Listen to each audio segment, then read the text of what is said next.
السلام علیکم ورحمۃ اللہ وبرکاتہ۔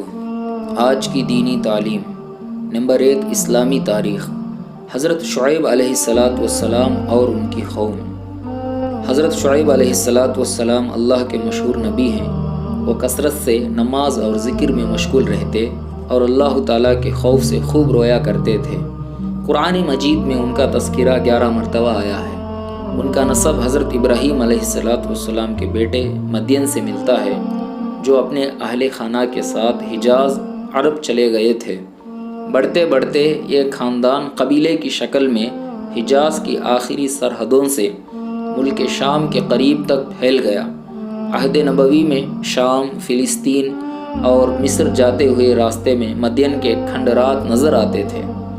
حضرت شعیب علیہ السلام اسی قبیلے میں پیدا ہوئے اور بعد میں یہ قبیلہ قوم شعیب کہلایا۔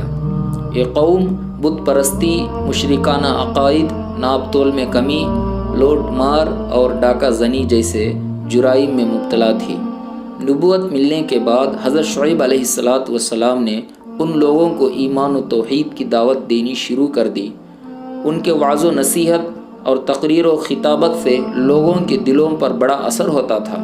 اسی لیے حضور اقدس صلی اللہ علیہ وسلم نے ان کو خطیب الانبیاء کے لقب سے نوازا ہے۔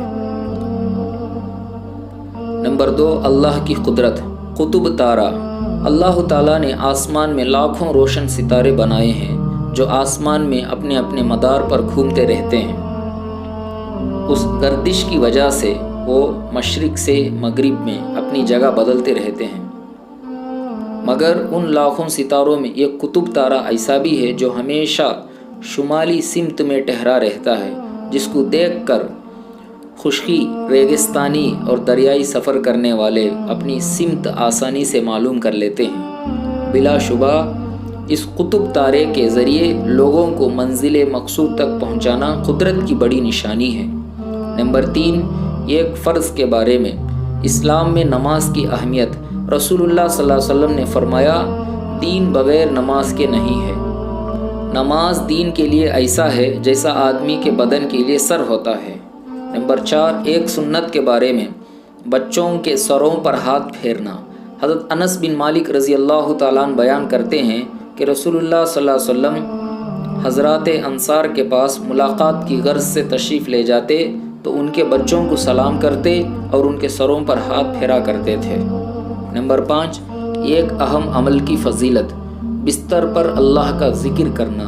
رسول اللہ صلی اللہ علیہ وسلم نے فرمایا، بہت سے لوگ دنیا میں نرم نرم بستروں پر اللہ کا ذکر کرتے ہوں گے، اللہ تعالیٰ ان کو اونچے اونچے درجے عطا فرمائے گا۔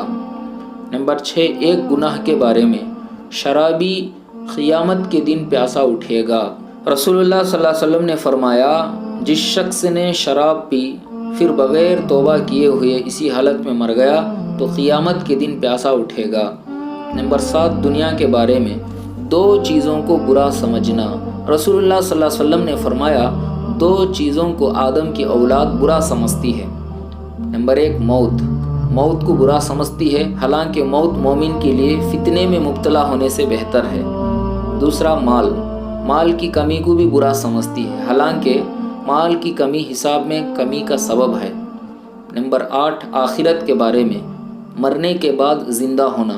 اللہ تعالیٰ قیامت کے دن بندوں کو خطاب کرتے ہوئے فرمائے گا، تم کو جس طرح ہم نے پہلی مرتبہ دنیا میں پیدا کیا تھا اسی طرح ہمارے حکم سے دوبارہ زندہ ہو کر آج تم ہمارے پاس آ گئے ہو، مگر تم نے تو یہ سمجھ لیا کہ ہم تمہارے لیے دوبارہ لوٹائے جانے کا کوئی وقت ہی مقرر نہیں کریں گے۔ نمبر 9، طب نبوی سے علاج۔ دل کے دورے کا علاج۔ حضرت سعید بن ابی وقاص رضی اللہ تعالیٰ عنہ فرماتے ہیں کہ ایک مرتبہ میں بیمار ہوا تو رسول اللہ صلی اللہ علیہ وسلم مجھے دیکھنے کے لیے تشریف لائے اور اپنا مبارک ہاتھ میرے سینے پر رکھا تو آپ صلی اللہ علیہ وسلم کے ہاتھ کی ٹھنڈک میرے سینے میں پھیل گئی۔ پھر فرمایا، اسے دل کا دورہ پڑا ہے، اس کو حارث بن قلدہ کے پاس لے جاؤ، کیونکہ وہ ایک ماہر حکیم ہے اور اس حکیم کو چاہیے کہ وہ مدینے کی 7 عجوہ کھجوریں گٹلیوں کے ساتھ کوٹ کر اسے کھلائے۔ نمبر 10، قرآن کی نصیحت۔ قرآن میں اللہ تعالیٰ فرماتے ہیں اے ایمان والو اللہ سے ڈرتے رہو، اور ہر شخص کو غور کرنا چاہیے کہ دنیا میں رہ کر اس نے کل کے لیے کیا آگے بھیجا ہے، اور اللہ سے ڈرتے رہو، یقیناً تم جو کچھ بھی دنیا میں کرتے ہو سب اللہ کو معلوم ہے۔ اللہ پاک سے دعا ہے کہ اللہ پاک ہم سب کو کہنے سننے سے زیادہ ان حدیثوں پہ عمل کرنے کی توفیق نصیب فرمائے، آمین۔